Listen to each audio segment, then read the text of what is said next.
Yung exercise, tsaka gaano kadalas? Okay. Nakakatuwa naman yung inspiration. Hindi ko naman inisip na, alam mo yun, magpaka-healthy at all para sa iba. Mostly, syempre, nandun yung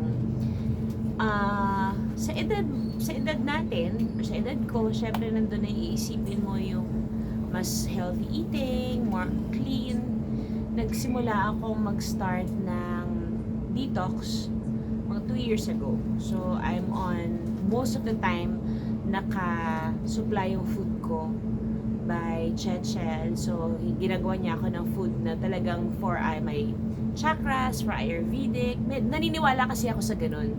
Yung what works for your body, ano yung food na madaling ma-digest ng katawan mo. So, basically, nagsimula yan for more on gut cleansing. So, nag-fill up ako ng maraming probiotics, gut health talaga.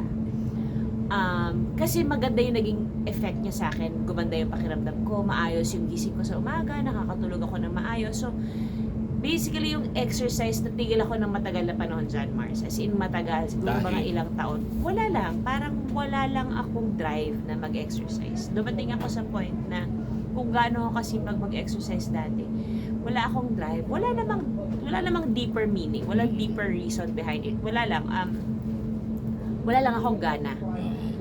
And then, na-realize ko baka kailangan ko mag-detox, mag-cleansing kasi ang cloudy ko mag-isip. Feeling ko pagod ako palagi. Hindi naman ako malungkot, pero parang wala lang akong drive to move a lot.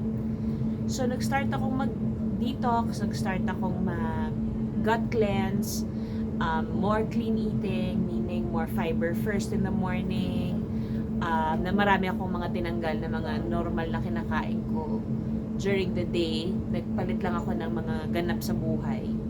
And then yun na, gumagaan na yung pakiramdam ko. Nagsimula na lang ako uling mag-exercise nung bumalik kami from Madrid.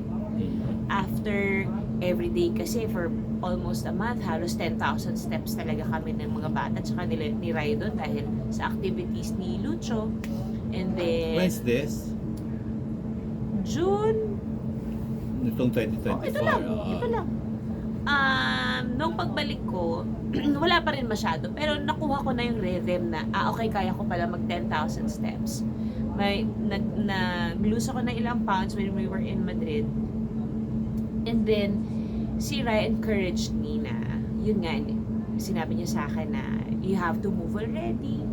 Kasi, andito na tayo sa age na, yung bone mass and muscle mass natin, kailangan i-increase na kasi iyan yung unang nagde-deplete as we age eh.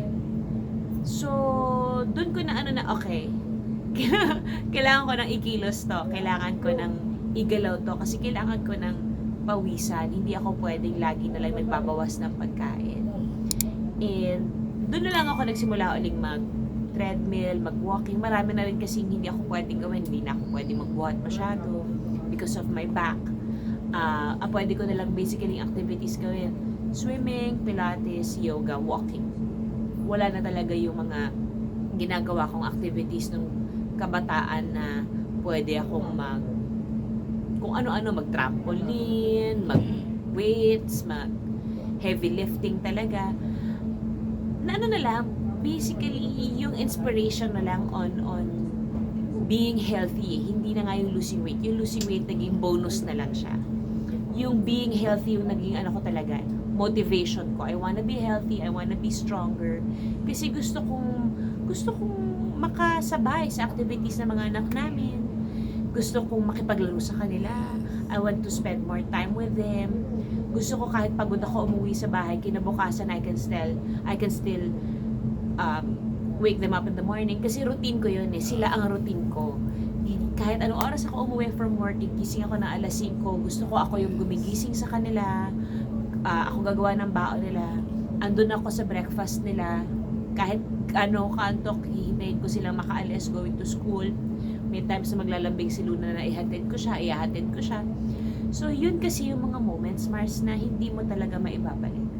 Yun yung mga moments na pagkaya pa ng energy, ibibigay ko talaga. Kasi hindi naman lagi nangyayari yan eh. But we're just fortunate na yung mga anak namin eh, gusto lagi kami kasama, gusto nagpa-participate kami sa mga activities nila.